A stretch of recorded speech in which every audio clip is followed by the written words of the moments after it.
Muy bien, continuamos. Va a dar comienzo la quinta y última mesa de la jornada de hoy aquí en Valladolid, de la Convención Nacional del Partido Popular. Vayan tomando asiento, por favor, para que podamos iniciarla. Ya están nuestros invitados, nuestra moderadora sentada. Vayan tomando asiento. Les pido también un poco de silencio, por favor. Muy bien. Cuando hablamos de equidad, de progreso, de desarrollo o de igualdad de oportunidades, de pensiones, de convivencia o educación, de riqueza, competitividad y empleo, hablamos en realidad de lo mismo, de futuro. Porque mejorar la sanidad, cuidar a los mayores, formar a las próximas generaciones, proteger la igualdad y la libertad y todas las medidas que tomemos hoy crearán el bienestar de mañana. Y esto no es solo una promesa, es una responsabilidad. Creemos bienestar.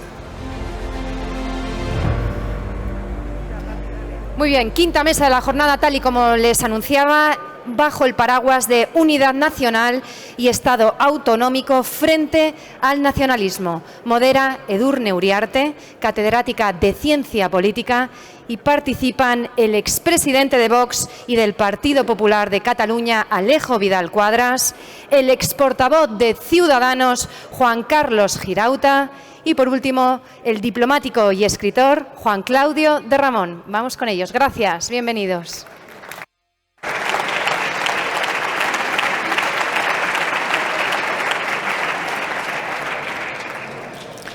Buenas tardes a todos, buenas tardes compañeros, amigos, buenas tardes al presidente Mañueco, al presidente Casado. Comenzamos en esta última mesa de la tarde que se llama Unidad Nacional y Estado Autonómico frente al nacionalismo. Y lo primero que yo destacaría es que ese título describe perfectamente uno de los grandes principios del Partido Popular: la defensa de la unidad nacional y del Estado autonómico frente al nacionalismo. Estamos, creo que todos, de acuerdo, y por eso además constituye una de las mesas de esta convención. Pero en esta presentación inicial yo os quería contar también que para mí este gran tema, unidad nacional, Estado autonómico frente al nacionalismo, también ha tenido una gran influencia en toda mi trayectoria vital, también en la política y en la intelectual. Y tengo la impresión, aunque luego presentaré a nuestros ilustres invitados, que para ellos también. Cuando digo trayectoria vital, ¿por qué ha tenido tanta influencia? Porque yo, que ya tengo una edad, como Girauta, como Alejo, Juan Claudio es más joven, tengo una edad por lo que me permitió vivir el franquismo de niña y de jovencita. Y yo vengo del antifranquismo, desde la izquierda y el nacionalismo. Y en esa trayectoria vital para mí fue fundamental la experiencia de venir del antifranquismo y comprobar en nuestra transición democrática y en los años que vinieron después, que en España construimos una de las democracias más avanzadas del mundo, una de las más descentralizadas y, sin embargo, al nacionalismo no le pareció suficiente. En otras palabras, el problema comenzó a serlo, al menos desde el inicio de nuestra democracia, el nacionalismo, y el problema no está en nuestro Estado descentralizado y en nuestra gran democracia. Pero además este tema ha sido fundamental también en mi evolución política. Bueno, la acabo de describir. En esa evolución desde la izquierda hacia el centro-derecha, hacia el Partido Popular, ¿por qué?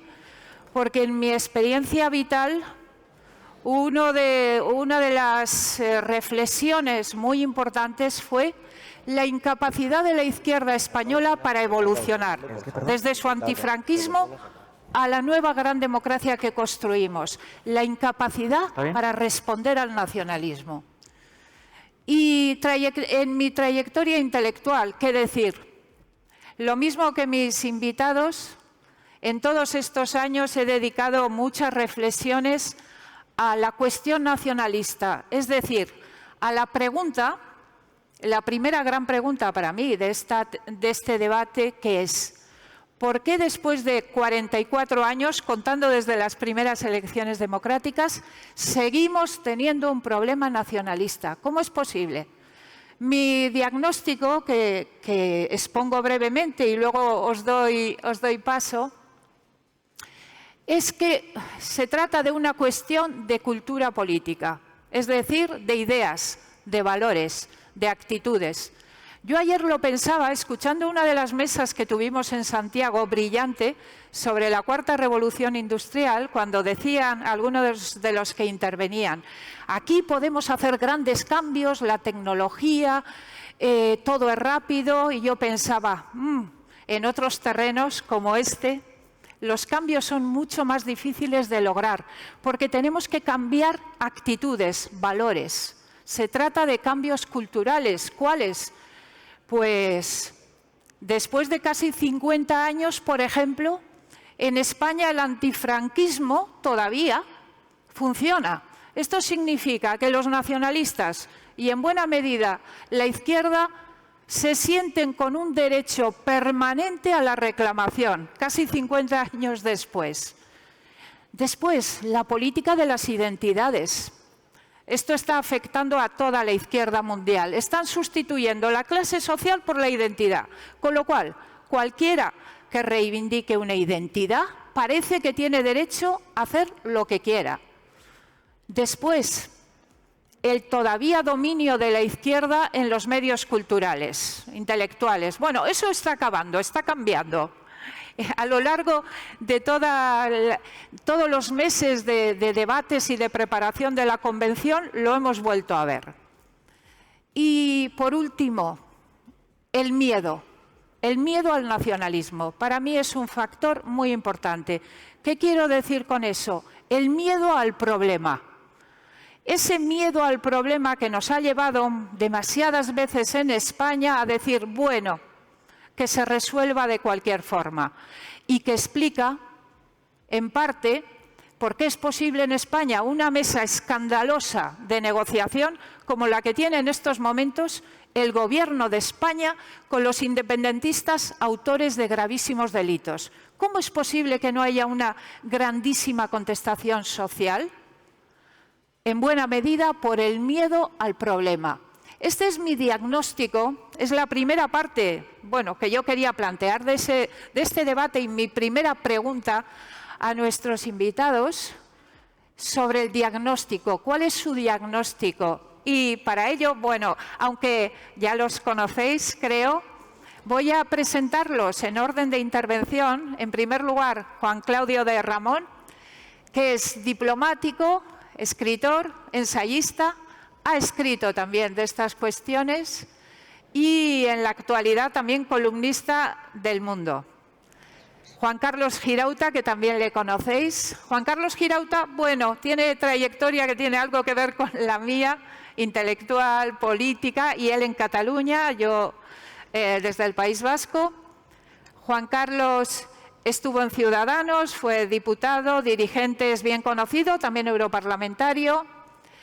Y es un muy conocido ensayista, columnista en la actualidad en ABC. Y Alejo Vidal Cuadras, ¿qué decir? Si lo conocéis. Alejo, por cierto, leyendo su biografía, os diré que yo acabo de descubrir algo hoy. No sabía que Alejo, además de todo lo demás, es catedrático de física nuclear y atómica. Alejo. Atómica y nuclear. Atómica y nuclear, nada más y nada menos. Que yo no lo sabía, lo desconocía, pero además de eso que os voy a contar, fue presidente del Partido Popular de Cataluña, vicepresidente del Parlamento Europeo durante muchos años, ha escrito numerosos ensayos, muchos de ellos sobre esta cuestión, y sigue en el ensayismo y también en las columnas en Voz Populi, Alejo, básicamente en la actualidad. Y con esto doy la palabra en ese orden, en primer lugar a Juan Claudio, una primera intervención de unos 10 minutos y después haremos una segunda ronda. Bueno, pues buenas tardes, muchas gracias Edurne. Quiero agradecer al Partido Popular que me haya invitado a esta convención, a su presidente Pablo Casado, al presidente de Castilla y León, a Alfonso Fernández Mañueco, por tenernos aquí en este espacio tan propicio, ¿no? Porque parece casi como el interior de un cerebro, ¿no? de una mente, ¿no? Y es, digamos que algo adecuado para pensar, que es lo que queremos hacer aquí, y sobre todo pensar en compañía y en compañía muy estimulante, que es algo que yo agradezco siempre. Me gustaría empezar señalando algo que me parece simbólico, pero quizá no evidente, y es que de las cuatro personas que estamos en este podio para hablar de nación española, yo resulto ser el único madrileño nativo, ¿no? O sea, estamos hablando de una vasca, ¿no?, como Edurne, y de dos insignes catalanes como Alejo y Juan Carlos. Quiero resaltar esto porque, además de que por edad mi ejecutoria es menor y mi servicio público pues no tiene todavía tanta trayectoria como la suya, yo siento que yo he estado pensando estos temas un poco desde la retaguardia, ¿no? Y vosotros, en cambio, habéis estado en el frente siendo ejemplo, ¿no?, de patriotismo constitucional, de nación liberal, de resistencia al tam-tam de la tribu, ¿no? Y todo eso a mí me emociona, quiero señalarlo y quiero expresar mi agradecimiento y mi admiración, ¿no? Porque sin duda en esta batalla lleváis más mérito vosotros que yo, ¿no?, ahora mismo. Voy a intentar responder a la pregunta que hacías, Edurne, un poquito, bueno, pues seguiré en realidad el propio título de la mesa, ¿no? Unidad nacional, Estado autonómico frente a los nacionalismos. Unidad nacional es un sintagma que a veces como que mueve a escarnio, ¿verdad? Parece como que es viejuno, nos dicen, pero bueno, esto es un valor del pasado, es un valor caduco, ¿no? Y durante el procés, durante lo más álgido de la crisis en Cataluña, a veces se solía lanzar esta pregunta, ¿no? ¿Es más importante la unidad nacional o la democracia? A mí me parece una pregunta frívola y equivocada, y voy a explicar por qué. Frívola porque da la impresión de que quien la formula tiene una idea de la unidad nacional que consiste en un trozo de mapa, ¿no?, del que nos hemos encariñado y ya está, ¿no? Eso no es así, ¿no?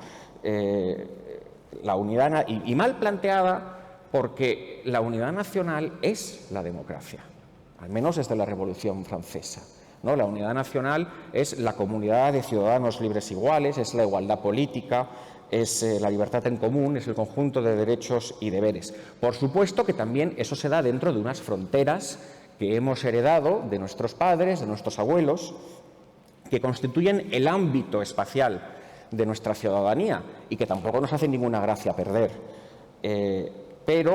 Así que en el fondo también es verdad que es un trozo de mapa, ¿no? Y que si tú te cargas la unidad nacional, lo que estás haciendo es reconfigurar la democracia para hacerla más pequeña, para que quepa menos gente.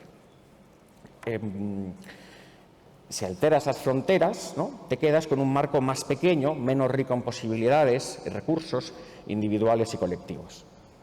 ¿Por qué a nosotros nos gusta o por qué privilegiamos la nación española frente a otros posibles proyectos nacionales? Yo no creo que la respuesta a esto deba ser presumir de mejores títulos históricos o ridiculizar las de las otras, ¿no?, sino más bien sencillamente reivindicar ese mayor volumen de la nación española, ¿no? Esa especie es más espacioso, ¿no? Pone a mi alcance más cosas porque permite conjugar más niveles de identidad y, de nuevo, las personas que están aquí son ejemplo de ello, ¿no? Yo creo que la tradición española es particularmente rica porque permite combinar hasta 4 niveles de identidad o de tradición, ¿no? La de la región propia, ¿no?, la de la tierra propia, la de España, la de Europa y también la americana, ¿no? Con lo cual creo que renunciar a cualquiera de esas identidades o niveles de identidad me parece un pésimo negocio. ¿Por qué hemos llegado hasta aquí o por qué seguimos con este problema, Edurne? Preguntabas. Hay gente que empieza a pensar que el problema es el Estado autonómico, ¿verdad? Yo no lo creo que lo sea. ¿Por qué? Porque no creo ni siquiera que sea un problema de Estado.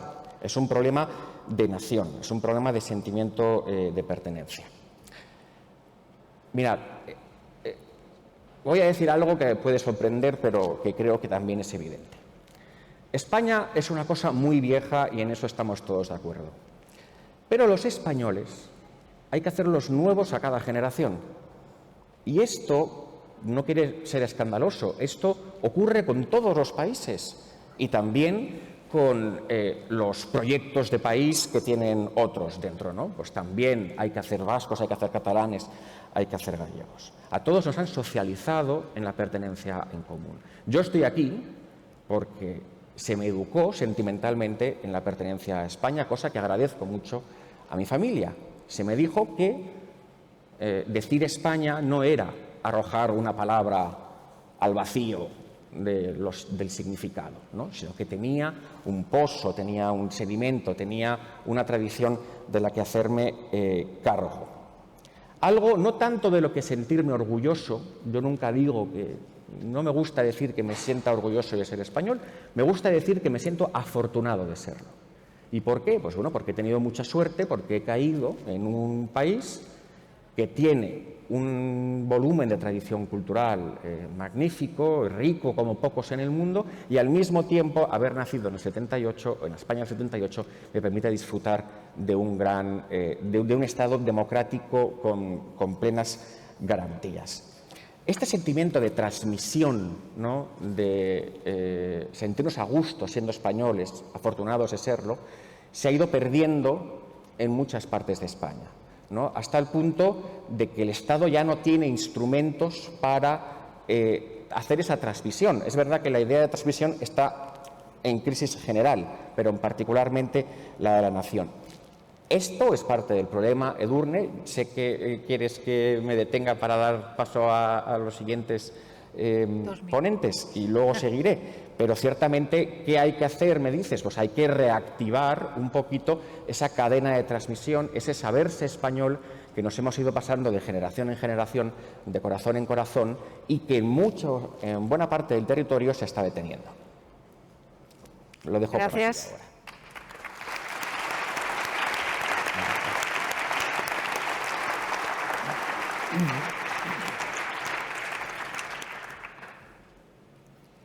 Juan Carlos. Muchas gracias, Edurne.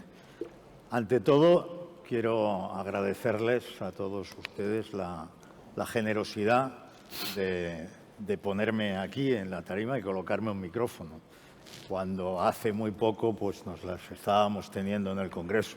Es verdad que hemos negociado cosas, algunas fructíferas, hemos discrepado y hasta nos las hemos tenido con algunas de las caras que veo aquí, ¿no? Pero eso no es lo importante. Lo importante es que parece que existe un proyecto político capaz de incorporar, primero, capaz de escuchar a su alrededor, cosa que ya es rarísima porque los partidos políticos suelen ser sordos, y además de escuchar, pues, en fin, que se recrea en ello, y lo hace con atención y está dispuesto a valorar las opiniones de otras personas. Eso es un acto insólito en la época que vivimos y, repito, es generoso, es valiente y también es muy inteligente por tu parte, Pablo. Bueno, con el presidente del Partido Popular pues nos une una amistad de hace muchos años, ¿no? Y yo sé que cuando uno se mira a los ojos y se explica ciertas cosas, pues uno ve muy bien cuando las cosas son verdad o no son verdad. Y yo creo que es verdad que existe un proyecto para España y que es un proyecto muy estimulante. A mí lo que me complace es que ese proyecto, por lo que he sabido de él, que creo que no es poco, cumple con los requisitos imprescindibles, no solo en cuanto a sus ingredientes, sino en cuanto a su ambición. Y dentro de la ambición que tiene que revestir este proyecto, que yo creo que triunfará y que Pablo será el presidente del Gobierno a no mucho tardar, ese proyecto incorpora, por lo ambicioso, no solo una serie de cosas, sino que rechaza otras, porque hay cosas sobre las que ya no nos podemos engañar.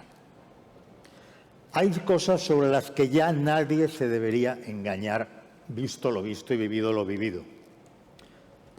No acabamos de nacer, no somos tábulas rasas, no somos Adanes, que de pronto nos planteamos las cosas y fíjate, pues si tal señor me dice que tiene la mejor intención, pues será que la tiene, que voy yo a pensar.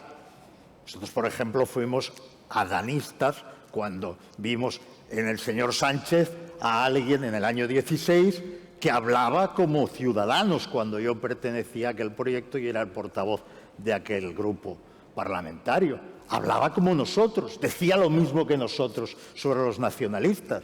Bueno, pues tú la primera vez te lo crees, ¿verdad? Bueno, luego cuando ves que es capaz de hacer lo contrario exactamente, ya pues te lo vas a creer menos sucesivamente. Y si hay una cosa que yo ya no me voy a creer, es que con Sánchez exista alguna posibilidad de salvar el sistema democrático español con los mismos estándares de calidad democrática.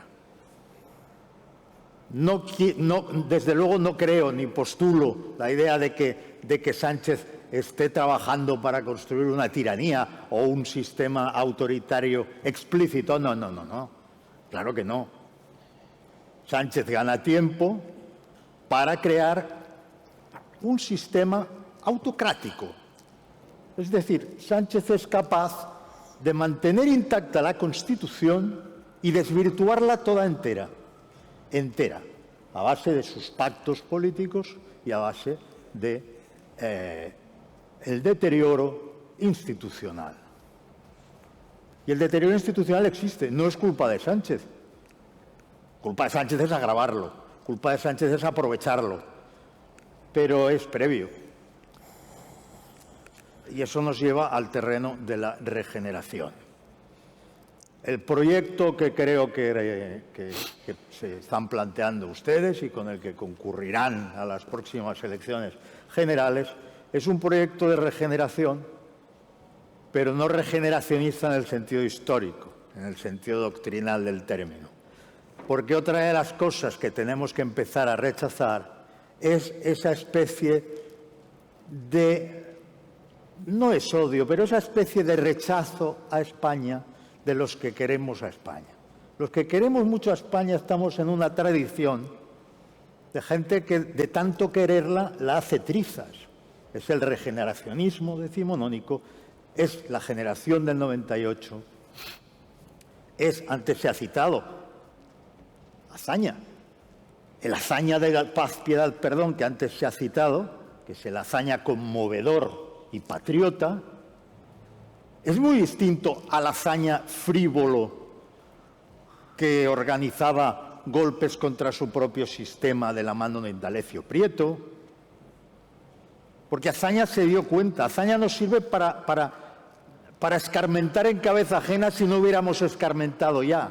Azaña se da cuenta de la profunda deslealtad del nacionalismo catalán y lo deja escrito en Velada en Benicarló, en un alter ego, un personaje que es su alter ego, en los términos más claros posibles. Es decir, que si ustedes aíslan esas frases y las colocan en una columna de opinión y las firma un Perico de los Palotes, mañana la prensa progre dirá que Perico de los Palotes es un nuevo opinador de extrema derecha. Porque, claro, a base de no dar la guerra cultural, se ha conseguido que la defensa de la unidad de España, que es para lo que estamos aquí, se considere algo de un cariz ideológico específico, concretamente de derechas y además muy de derechas. Hombre, aquí nos ha pedido antes Josep Piqué, cuya intervención, por cierto, ha sido brillante, pero nos ha pedido que no nos apropiemos de la Constitución. No, pero si yo quiero que se la apropie todo el mundo, la Constitución. Pero ¿cómo voy a hacer yo si los demás lo que quieren es abolirla en una parte del territorio para declarar la independencia? ¿Cómo voy a hacer yo si los otros lo que quieren es dejar sin efecto lo que tiene que ver con la igualdad de los españoles? Entonces, si defiendo la Constitución con un poco más de convicción, ¿me la estoy apropiando? Si yo uso la bandera española, ¿me la estoy apropiando? Ojalá la utilizara el PSOE en sus tenidas. Ojalá la utilizara Podemos. Pero no la utilizan. Sí la utilizó el Partido Comunista de España cuando lo legalizaron. En su primer acto público legal había una bandera española. Y estaban ahí no ya protagonistas de la guerra, en fin, protagonistas muy siniestros de la guerra, pero España había querido reconciliarse. Y es cierto, los comunistas se habían querido reconciliar desde el año 56, desde 1956. ¿Qué comunistas son esos que en el año 2021 no aceptan la reconciliación básica de la transición española? Algunos de cuyos protagonistas han estado hoy aquí y ha sido muy emocionante. Los nombres y los hombres. Estaba Marcelino Oreja, que es uno de los protagonistas, y estaba el hijo del gran protagonista de la transición. Ese milagro español, dentro de la complejidad enorme de la realidad que está llena de hechos sobre los que podemos arrojar, poner el foco. Hubo una época en que decidimos poner el foco ahí. Fijaos, el milagro de la reconciliación española. Una Constitución que nos representa a todos y que ha sido apoyada por la mayoría del pueblo español. Por cierto, en ningún territorio más que en Cataluña. Cataluña tuvo el mayor índice de síes a la Constitución española. Hemos decidido no poner el foco ahí. Hemos decidido que aquello es una historia vergonzosa. Hay componentes del Gobierno de España que consideran que la Constitución no es exactamente legítima ni exactamente democrática, porque dicen que había ambiente de miedo. Miedo el que tendrían ellos y el que no tuvo Adolfo Suárez, ni tuvieron los valiosísimos hombres de la UCD. Ellos sí que no tuvieron miedo. Lo que pasa es que los que ahora se imaginan en aquella situación piensan, yo estaría muerto de miedo. Tú sí, pero ellos no.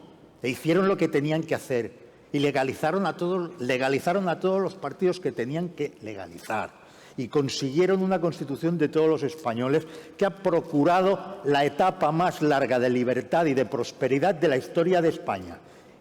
Y esa, creo que estoy consumiendo los 10 minutos, ahora, ya, sí. Y esa es la que tenemos que prolongar, porque si no la prolongas tú, Pablo, se acabará.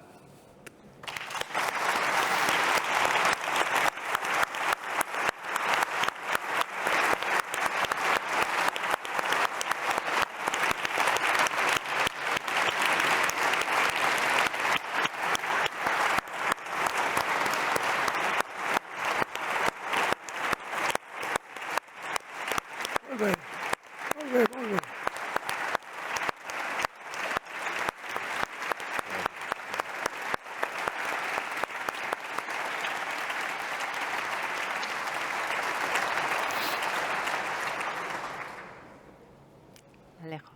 Muchas gracias, Edurne. Yo, antes de entrar en materia, quiero hacer una brevísima, pero espero que no fugaz, anotación a una cosa que ha dicho Marcelino Oreja antes.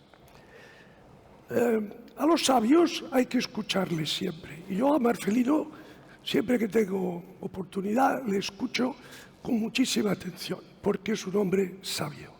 Y todo lo que dice destila sabiduría. Sabiduría y bondad, pero también sabiduría. Y ha dicho algo que es cierto, que para que una sociedad viva en armonía es imprescindible que sepamos reconocer la parte de razón que tiene otro y la parte de verdad que puede haber en el oponente. Y esto que dice es absolutamente cierto y es una regla general que se debería seguir. Pero todas las reglas generales tienen excepciones. Y yo os pondré un ejemplo de una excepción a esta regla. Con aquellos que dan golpes de Estado contra la democracia, no hay que darles ninguna parte de verdad porque viven instalados en la mentira. Ninguna parte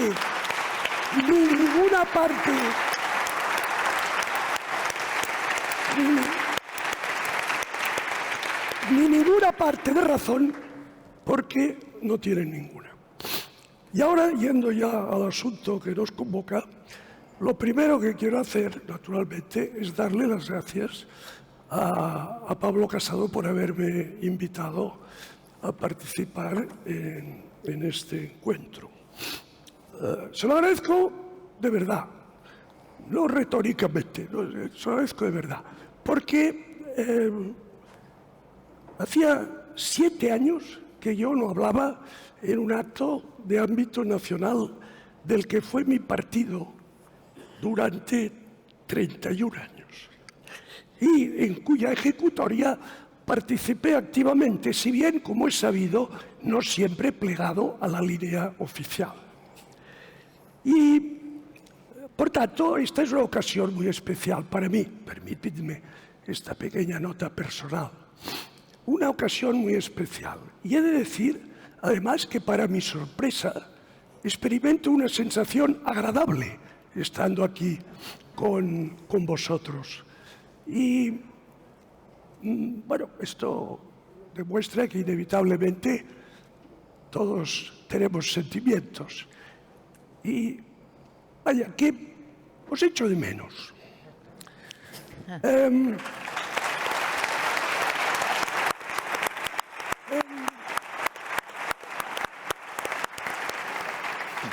En cualquier caso, hoy vengo aquí como independiente y a partir de esta independencia expondré mis opiniones sobre el tema que nos reúne en esta mesa redonda, la unidad nacional y el Estado autonómico frente a los nacionalismos. Edurne ha planteado unas preguntas muy pertinentes. Yo no me voy a ceñir exactamente a su formulación, pero de lo que yo diga se permite responder a estas preguntas de manera explícita o implícita. De entrada he de decir que el título de esta sesión es en parte equívoco y los que lo han redactado han pecado de un cierto voluntarismo optimista peligrosamente cercano a la ingenuidad. Lo que, cuando se aspira a gobernar, no es aconsejable. Y tampoco es conveniente cuando queremos enderezar la lamentable situación en la que se encuentra España. Cuando yo era un joven estudiante de la licenciatura de Ciencias Físicas en la Universidad de Barcelona, tuve un profesor que me enseñó que es imposible resolver un problema sin previamente entender su enunciado. Y me temo que en eso estamos. Mejor dicho, en eso seguimos. Y la prueba está en la preposición frente que figura en el rótulo de esta sesión. Por supuesto que la unidad nacional es incompatible con los nacionalismos identitarios de secesión. Y en este punto, el título de este coloquio es correcto. Sin embargo, el Estado autonómico no se puede contraponer sin más a los movimientos separatistas, porque es precisamente su amplísima descentralización política, administrativa, legislativa, simbólica y lingüística la que ha alimentado esta lacra que hoy pone a nuestra multisecular nación al borde de su liquidación.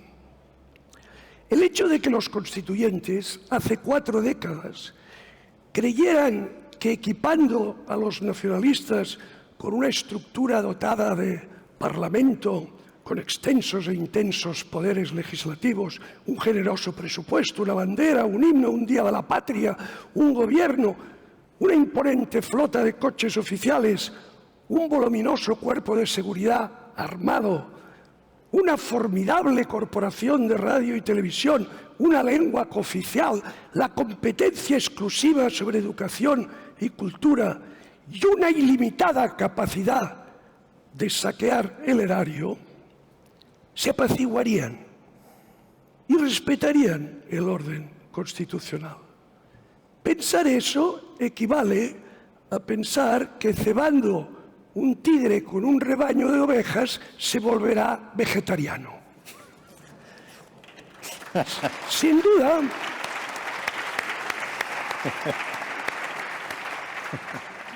duda, la intención de tal maniobra, que transformó completamente la estructura del Estado para complacer a sus mayores enemigos internos, fue buena.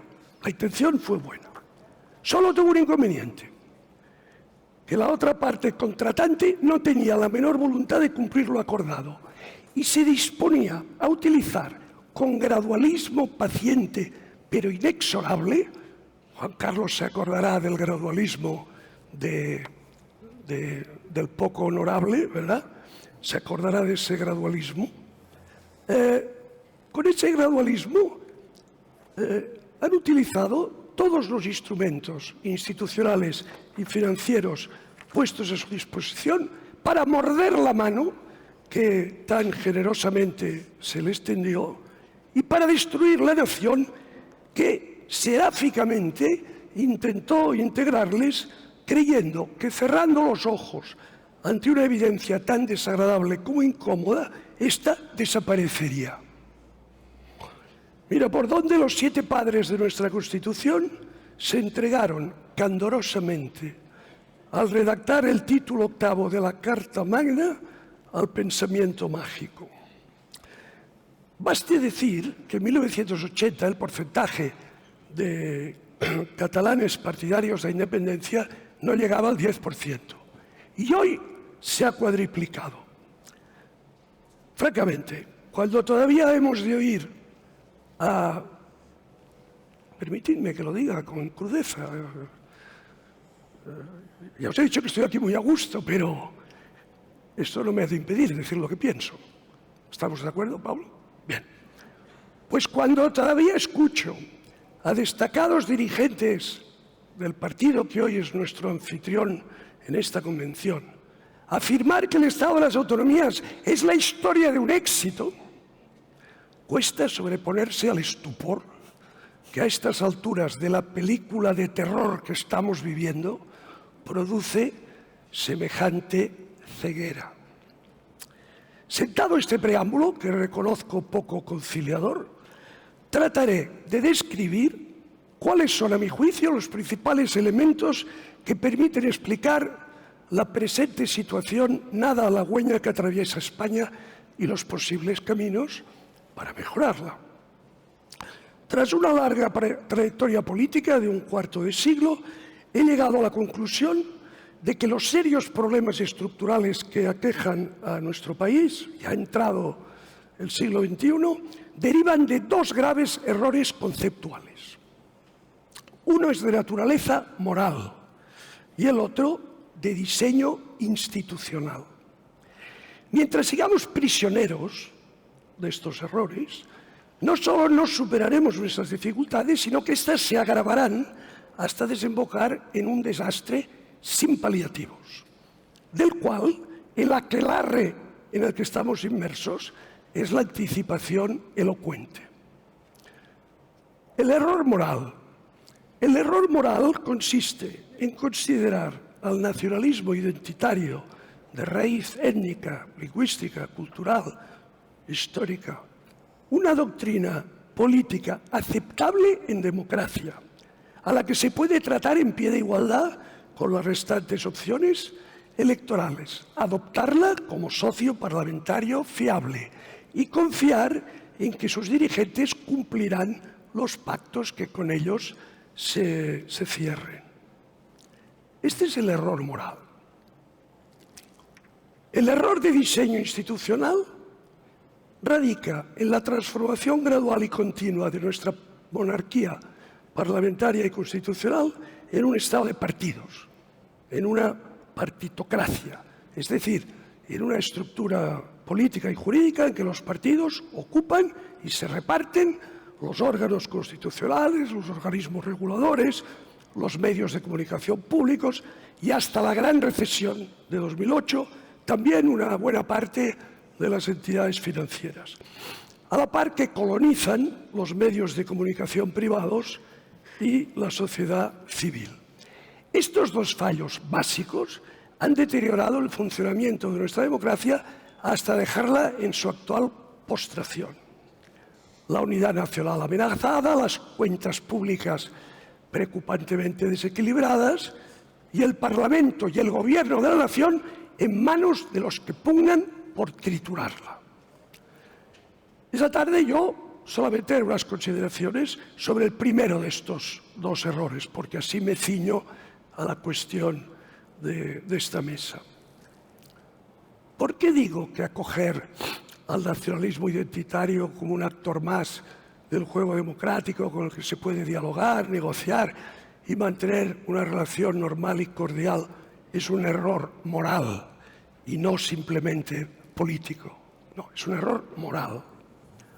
Pues porque todos sabéis que hay planteamientos políticos que se apoyan en las diferentes intensidades atribuidas a los valores fundamentales de la sociedad abierta: libertad, igualdad, justicia, solidaridad. Y hay unos que ponen el énfasis en la igualdad sin renunciar a la libertad y otros hacen lo contrario. Unos están más atentos a la redistribución de la riqueza en aras de la solidaridad y otros destacamos la conveniencia de que las iniciativas individuales y empresariales se desarrollen sin trabas, desde el convencimiento de que no se pueden repartir recursos sin antes generarlos. Estas dos distintas filosofías, que no son necesariamente y radicalmente opuestas, pueden ser complementarias, determinan programas de acción concretos y medidas legislativas específicas en variados ámbitos, pero siempre dentro de un marco común: el respeto al imperio de la ley, la integridad territorial de la nación y el respeto a los derechos humanos básicos. ¿Pero qué pasa?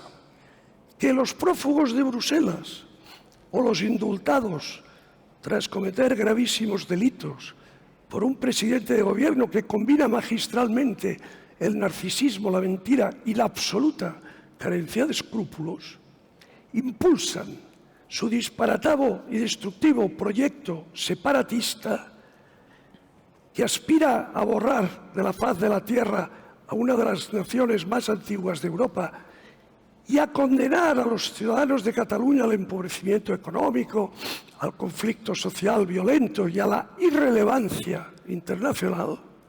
Lo hacen inspirados por una traslocación ética perversa que sitúa la identidad étnica, lingüística, cultural por encima de la libertad, la igualdad y la justicia. Y eso no lo hacen de forma matizada, parcial, prudente. No, lo hacen de manera absoluta, brutal, sin reparar en el enorme daño que están causando, con desprecio total a los sentimientos y a los derechos inalienables de más de la mitad de los catalanes, vulnerando sin recato la vigente Constitución e invalidando irresponsablemente el gran pacto civil de la transición. ¿Cuál es mi tesis?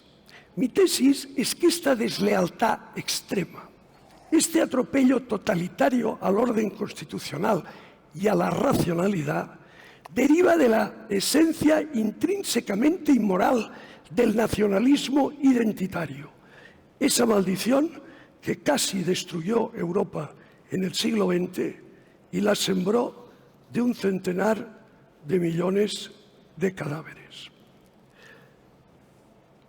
Y aquí me paro porque Edurne me hace señales de que detenga mi elocuencia desbordante.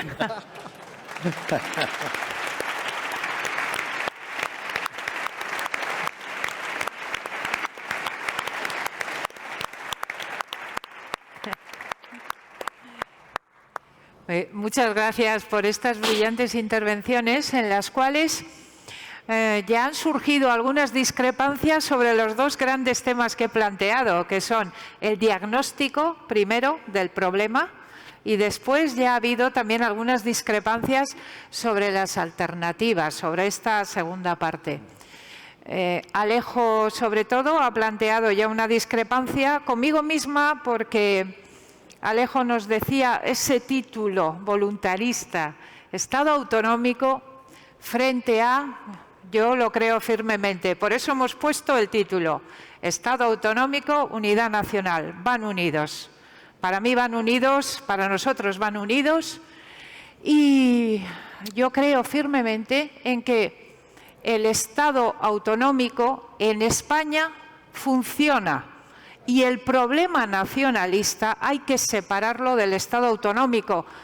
Y lo explico con un ejemplo. Un Estado tan descentralizado como el nuestro, como es el alemán, no tiene un problema nacionalista. El Estado descentralizado en Alemania funciona. Hay una combinación de un gran Estado descentralizado y de una democracia avanzada. Por eso, y en esta segunda parte que os quiero plantear, ¿qué hacer? ¿Qué hacer? Ciertamente en mi respuesta, un Estado autonómico fuerte está dentro de la respuesta. Un Estado descentralizado con una democracia avanzada como la que tenemos. Una cosa, Edurne, Sí. porque vamos a darle un poco de agilidad aquí a esto, ¿no? Vamos a ver. ¿Tú, Edurne, crees en la lógica? En la lógica. A ver, ¿qué es lo que me Bueno, quieres decir? Si crees en la lógica como método de pensamiento. ¿Sí? Si crees en la lógica como método de pensamiento. Yo creo en los hechos y en los datos. Pues mira, me alegro porque es lo segundo Por que eso ¿Tú te he crees dado en la el dato de realidad? Alemania. ¿Tú crees en la realidad que observan tus ojos? Sí, ¿no? Sí. Bien. Pues vamos a ver. Has puesto el ejemplo de Alemania. Alemania es un Estado ampliamente descentralizado. Los Länder tienen amplios poderes legislativos, administrativos. Pero, Alejo, Pero luego nos lo expones. En Alemania ¿Sí? no hay nacionalistas de identidad. Y aquí sí los hay, y los ha habido desde hace siglo y medio. ¿Sí? Y lo que hicimos, de manera ingenua, de manera bien intencionada, de manera angelical, lo que queráis, fue poner a su disposición todos los instrumentos para que destruyeran el Estado y la nación. Y se podía haber hecho lo mismo, hacer un Estado descentralizado, que yo no tengo nada contra la descentralización, al contrario, pero sabiendo que no había que darles ni agua, ni pactar nada, ni negociar nada, dejarles que no pudieran meter sus sucias manos en la unidad nacional. Y esto es lo que no se hizo. Y esta es la tesis que yo he defendido. Y esto es algo que me alegro de decirlo delante de Pablo, porque pero, Alejo, tengo la seguridad de que Pablo me ha entendido. Yo no estoy contra el Estado autonómico. Alejo, es evidente que hemos hecho muchas cosas mal y por eso, después de 44 años de democracia, desde las primeras elecciones democráticas, seguimos teniendo eso que llamamos un problema nacionalista. Claro, ciertamente, habrá que hacer cosas mejor. Pero lo que es cierto es que el Estado autonómico ha dado grandes éxitos, que el Estado autonómico funciona muy bien, también en las comunidades donde no hay nacionalistas. Y Castilla y León, por ejemplo,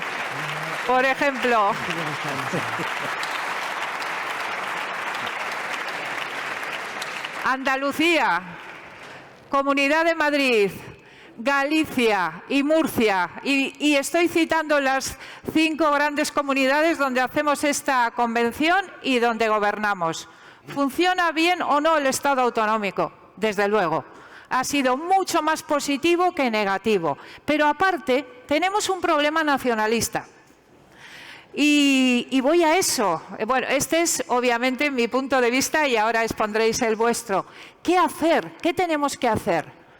Primera cuestión, no resignarnos. Y esto no lo digo por los que estamos aquí, que de eso nada, pero es verdad que hay un problema de resignación en la sociedad española.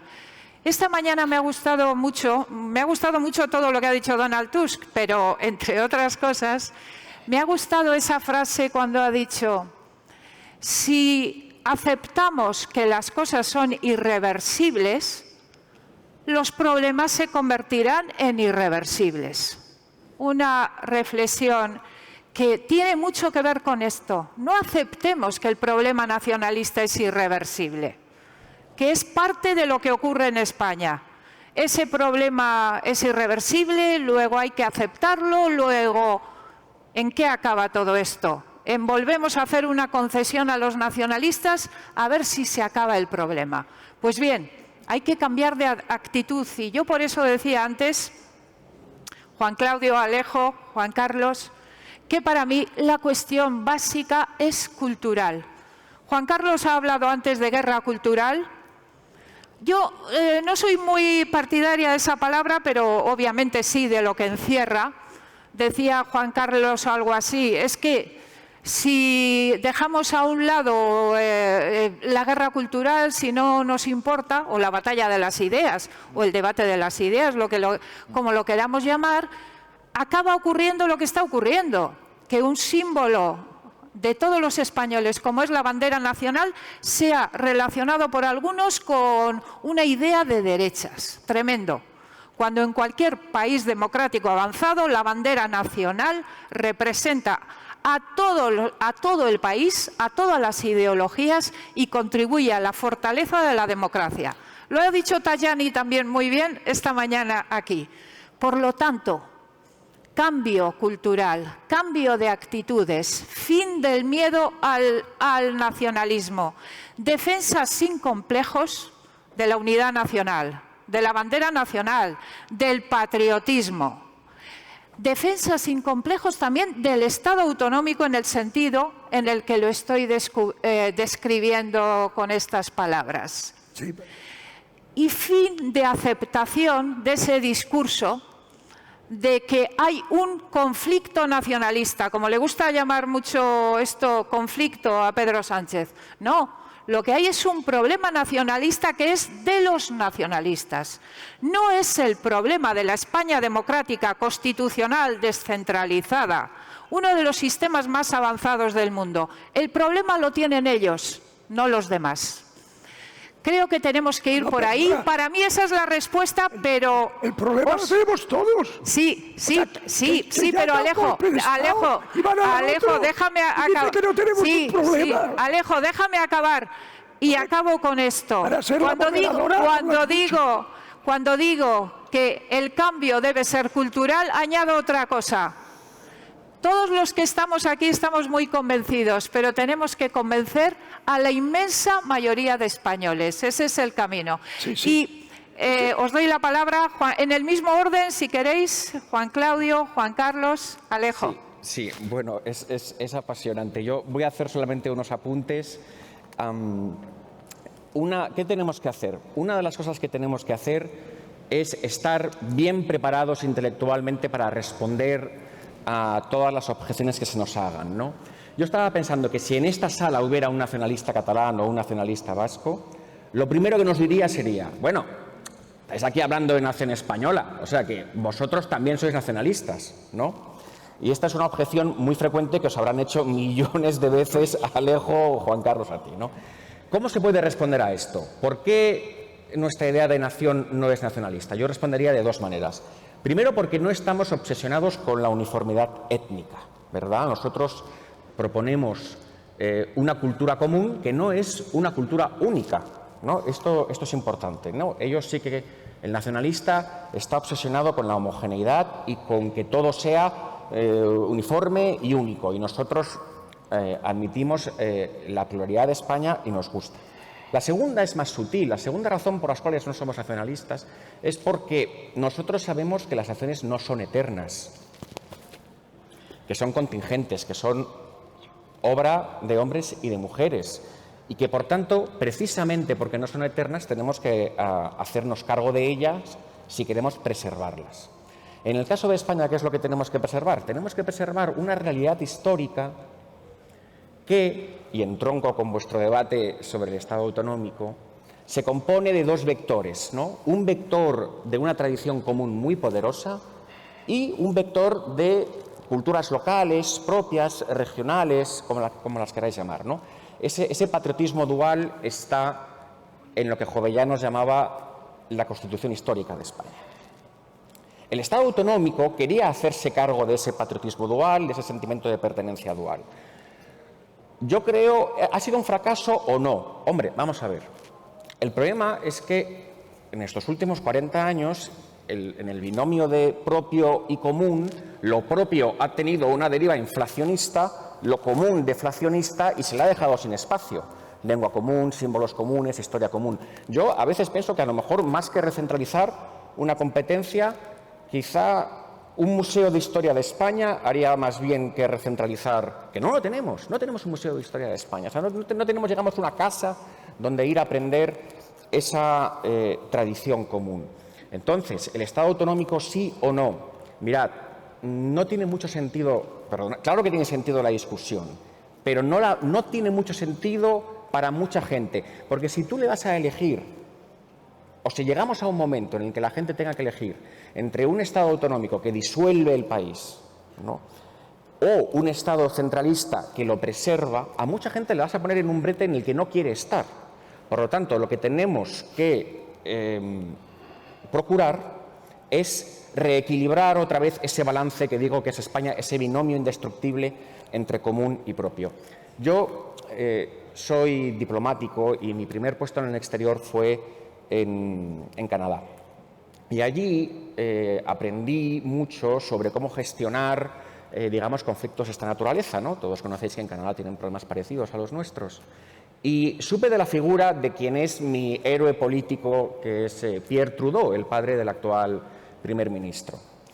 Cuando el nacionalismo quebequés comenzó una campaña de internacionalización de su apuesta independentista, Trudeau padre se plantó en Washington, en el Capitolio, y dio un discurso que a mí me parece memorable, y me vais a permitir que os lea solamente un pedacito, y donde pone Canadá pondré España, y donde pone canadienses pondré españoles, y yo con esto ya casi que cierro mi intervención, y lo voy a hacer ahora, porque la traducción es casera mía.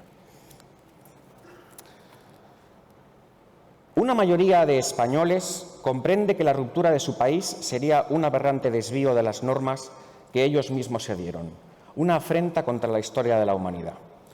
Porque soy lo suficientemente inmodesto para sugerir que el fracaso de este siempre variado, a menudo ilustre, experimento social español generaría olas de escepticismo en todos aquellos en el mundo que hoy están comprometidos con la proposición de que entre las obras más nobles de los hombres están las comunidades en que personas de distinto origen aman, trabajan y encuentran mutuo beneficio.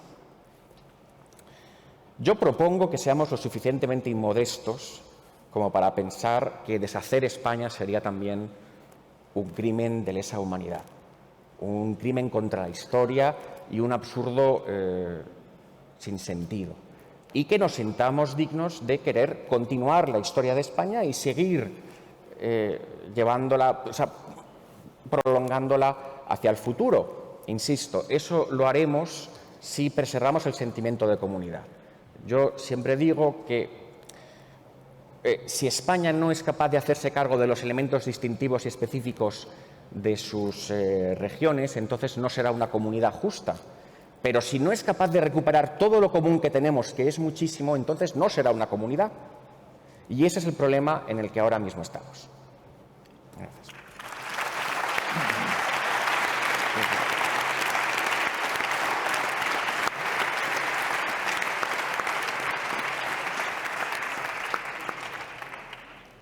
Gracias. Siendo un apasionado del estudio del Estado y una persona muy curiosa respecto a la naturaleza del Estado, que lo soy,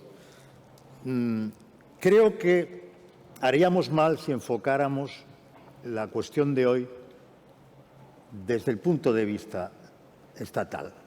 Yo creo que hay que enfocarlo desde el punto de vista nacional. A mí lo que me interesa es la nación española.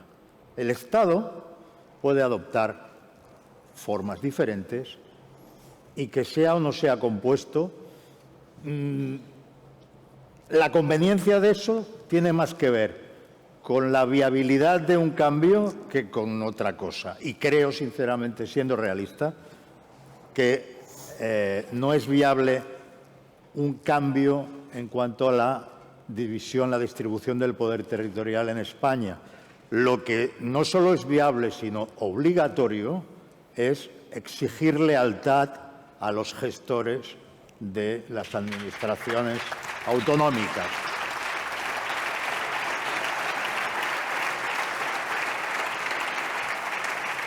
Porque esto siempre ha sido un problema de deslealtad. No es posible el funcionamiento normal de una estructura tan compleja como es un Estado, ¿no? Porque las autonomías son Estado, la Generalitat es Estado, allí se habla mucho de el Estado y Cataluña. Se dan cuenta de que todo lo que tienen ahí es Estado en la medida en que forma parte de una comunidad autónoma española, ¿no? Vamos a ver, no es viable, repito, pero sí es necesario que desde el punto de vista de la autoridad moral y de unos antecedentes que ya están ahí, porque el golpe de Estado ya es un hecho, ya fue condenado, ya fue calificado jurídicamente, luego ha venido la ignominia del indulto. Pero eso es algo que es el fruto de otra forma de deslealtad, no la gravísima deslealtad disgregadora de la propia nación, sino una deslealtad de aquellos que, desconociendo que han sido un partido de gobierno durante muchísimos años, de pronto están dispuestos a pactar con cualquiera. Es decir, el sanchismo, no Sánchez, Sánchez da igual, Sánchez es Sánchez. El sanchismo como régimen es la disposición a pactar con cualquiera para mantener en el poder al señor Sánchez. Y quien ha pactado con Bildu, ¿cómo no va a pactar con todo lo demás? Es decir, quien ha pactado con Bildu, por supuesto, va a complacer a Esquerra Republicana y, por supuesto, está deseoso de que el señor Puigdemont no sea enviado a España para ser juzgado. Y ahí es donde tenemos un problema. El problema de los desleales y el problema de los frívolos que creen que pueden jugar con todas las piezas del puzzle, que no va a pasar nada y que después él los va a engañar, porque Sánchez es uno más en la lista de los que se cree que él engaña a los nacionalistas, cuando la historia de esta democracia es la historia de cómo los nacionalistas han ido engañando a todo el mundo. Resulta que el señor Puigdemont se va a hacer, por razones de disputas internas o de hegemonías internas dentro del mundo separatista, se va a un lugar simbólico que es l'Alguer, un pueblecito italiano donde se habla catalán, un catalán muy antiguo. Esto, que es una curiosidad que a todos los que amamos la lengua, hombre, yo tengo el catalán como una de mis dos lenguas nativas, y igual que Alejo, y por lo tanto, pues nos hace mucha gracia que un día pasas por Córcega y resulta que ahí hablan catalán. Qué bonito. Pero claro, si esto me impresionara mucho, me moriría de impresión viajando por los 20 y tantos países que tienen el castellano como lengua oficial, que es mi otra lengua nativa, ¿no? Estaría todo el día impresionándome y me moriría de la impresión y de la pasión. Claro, entonces,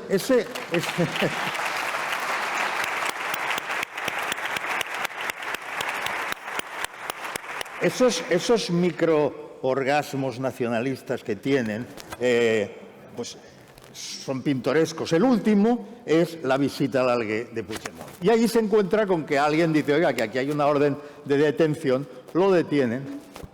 Y de nuevo, y aquí ya nos tenemos que poner serios, y de nuevo, resulta que un país miembro de la Unión Europea, un país que comparte con nosotros desde moneda hasta todo, es decir, que podemos ir hasta allí sin enseñar un solo documento y vivir igual que vives aquí y ellos lo mismo.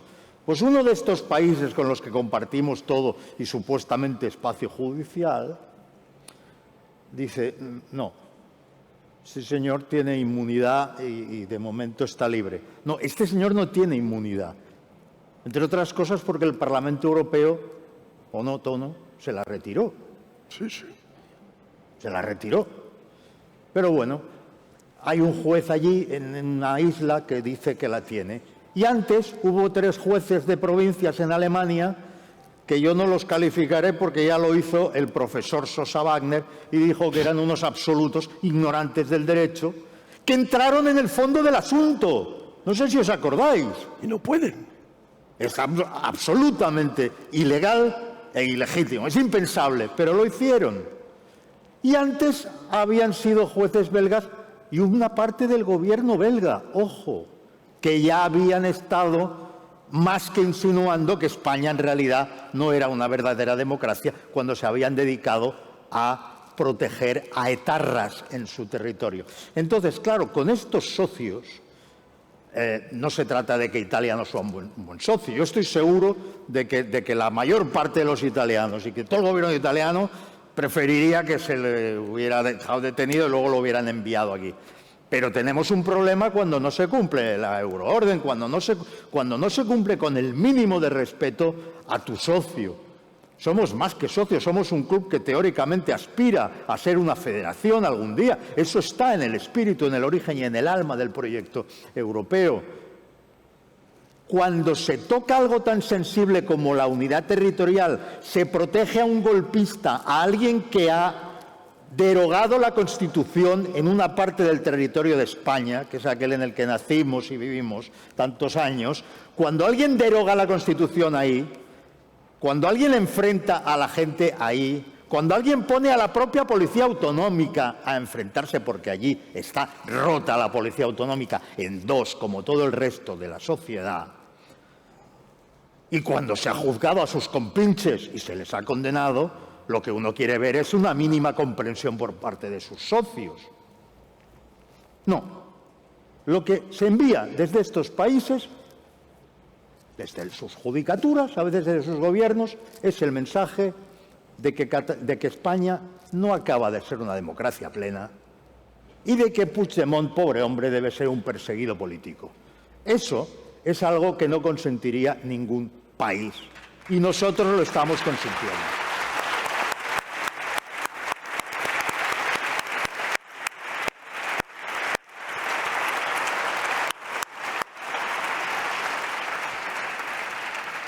Antonio Tajani, que ha estado en nuestra mesa comiendo, Antonio Tajani dijo hace muy poco: si hacen algo parecido a lo del Prusés en Italia, se pasarán la vida en la cárcel. Eso lo dijo Tajani. Ese es el modelo que Italia tiene de sí misma y de su unidad territorial y de su integridad, ¿no? Yo lancé una pregunta hace poco que era: ¿qué pasaría si alguien decide abolir la Constitución en un trozo de Francia, declara la independencia 8 segundos y luego se escapa en un maletero y luego dice que lo volverán a hacer, pero esta vez bien? ¿Qué pasaría en Francia? Y me contestó Frédéric Hermel, el periodista. Me dijo algo así como: en 5 minutos enviaríamos al ejército. Es decir, los países normalmente tienen la integridad territorial como algo sagrado. ¿Pero por qué? ¿Es eso un atavismo de épocas oscuras? ¿Es eso una forma de nacionalismo? ¿Es eso una irracionalidad? ¿Es algo sentimental? No, señores. Y este creo que debe ser el punto. Si dejo algo en la memoria de ustedes, quisiera que fuera esto. La unidad de España es tan importante porque es la garantía de los derechos y libertades de los españoles que en Cataluña, en el momento en que dejen de ser españoles, dejarán de ser libres y dejará de respetarse sus derechos. Pasarán a ser ciudadanos de segunda y todo lo que ustedes puedan imaginar en términos de opresión, discriminación y ciudadanías de segunda, de tercera y de cuarta, pasará a ser una realidad en los constitucionalistas catalanes. En ellos pasará a ser una realidad. Pero ellos, que no han gozado más que de privilegios, todo tipo de privilegios, son los que venden que están oprimidos y que no pueden aguantar más en España. Que España, que dicen los más moderados, por lo menos que España nos tiene que seducir. ¿Cómo que España les tiene que seducir? ¿Usted se va a seducir a sí mismo? Yo cuando dicen España tiene que seducir a los catalanes, digo, ¿cómo nos seducimos tú y yo, Alejo? ¿Cómo nos seducimos nosotros? ¿Cómo lo hacemos, no? O sea, yo soy objeto y sujeto de la seducción.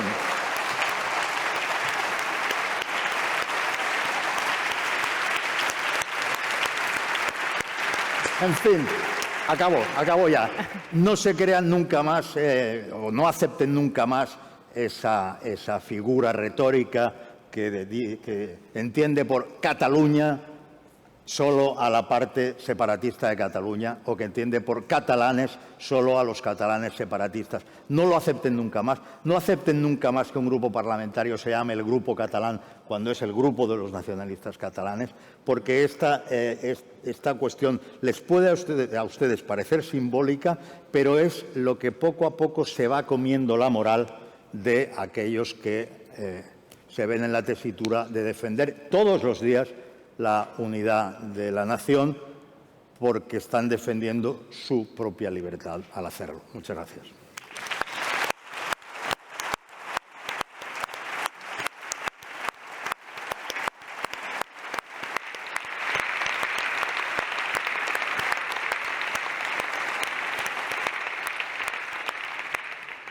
Alejo. Sí, bueno, tu capacidad de seducción no está puesta en duda.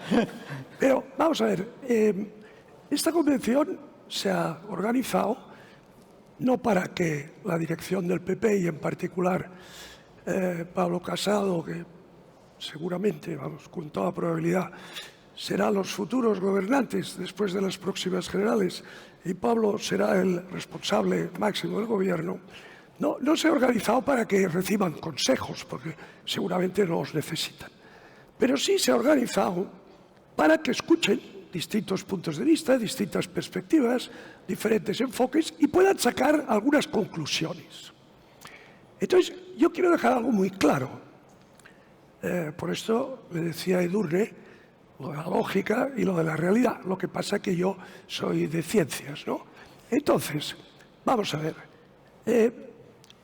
No se trata de decir estados de autonomía sí o estados de autonomías no. El estado de autonomías es una realidad que no se va a revertir. O sea, el estado de autonomías está aquí para quedarse y es una forma de organización del Estado perfectamente plausible que funciona en otras partes de Europa y del mundo razonablemente bien.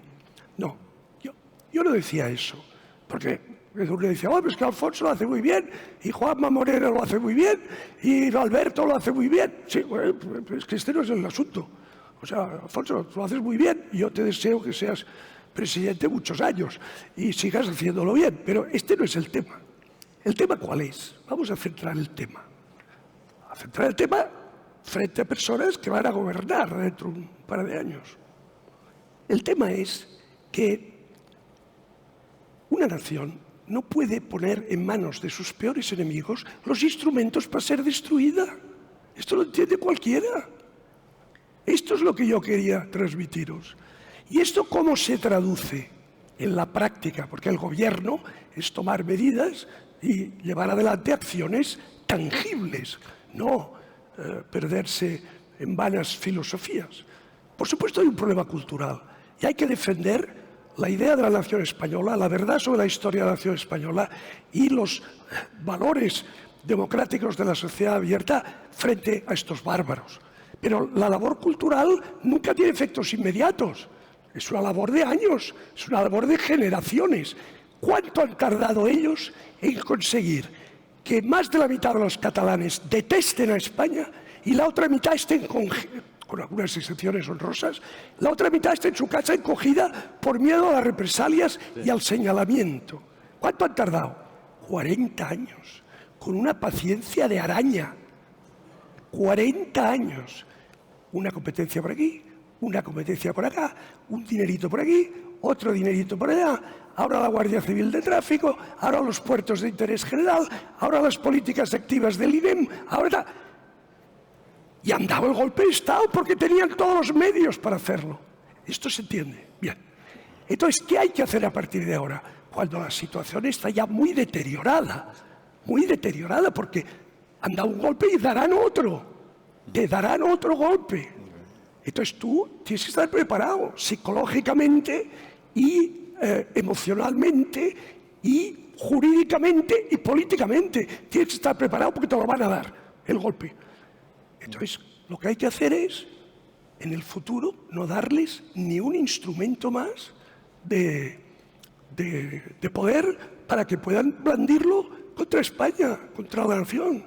Y segundo, las competencias hay que procurar desde la legislación general del Estado ir poniendo obstáculos para que puedan adoctrinar, para que puedan envenenar, para que puedan rebelarse contra el imperio de la ley. Esto es lo que has de hacer. Entonces, ¿esto qué quiere decir? Hombre, que ya, si se da el caso, tienes que buscar soluciones que no pasen por pactar con ellos. Porque vamos, si volviéramos a pactar con ellos, ya apaga y vámonos. Yo me voy a vivir a Portugal. ¿Vale?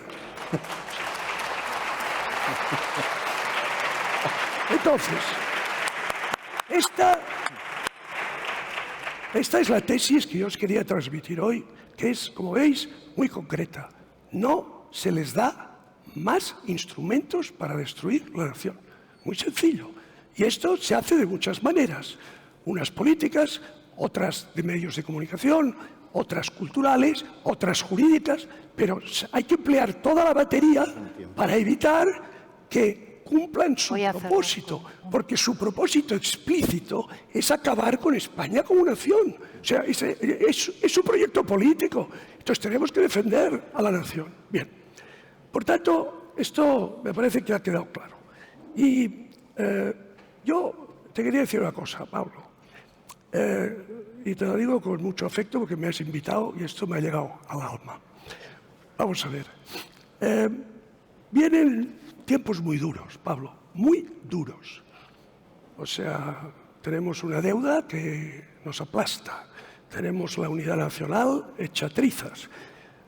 Entre el colectivismo liberticida y el separatismo totalitario, estamos en una situación que yo calificaría de dramática. Por tanto, vienen tiempos duros.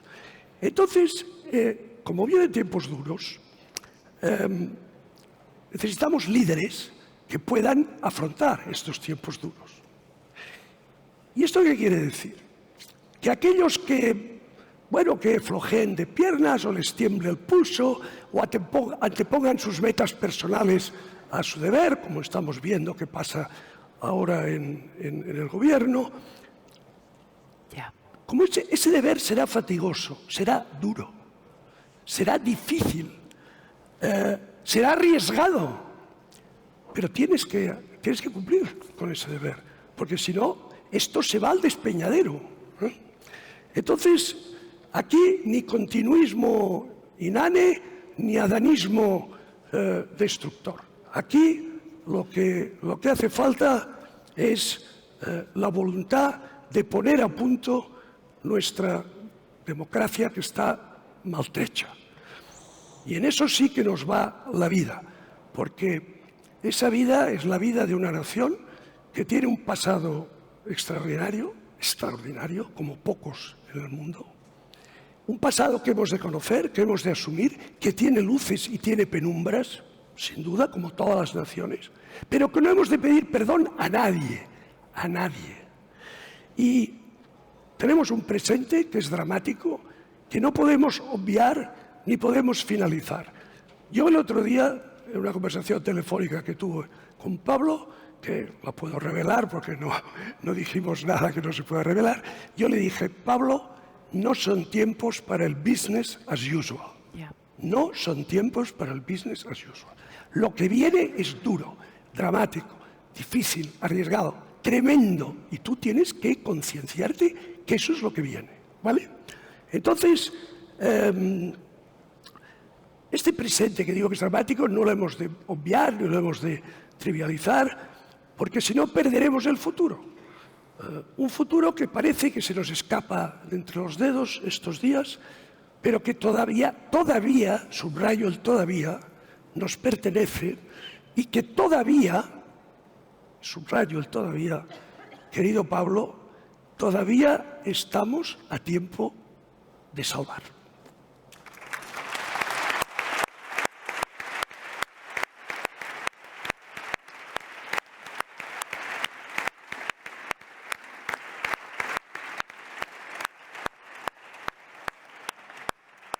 Doy las gracias a nuestros invitados, brillantes invitados, y os despido haciendo una selección de alguna frase que habéis dicho. Me ha gustado mucho Juan Claudio.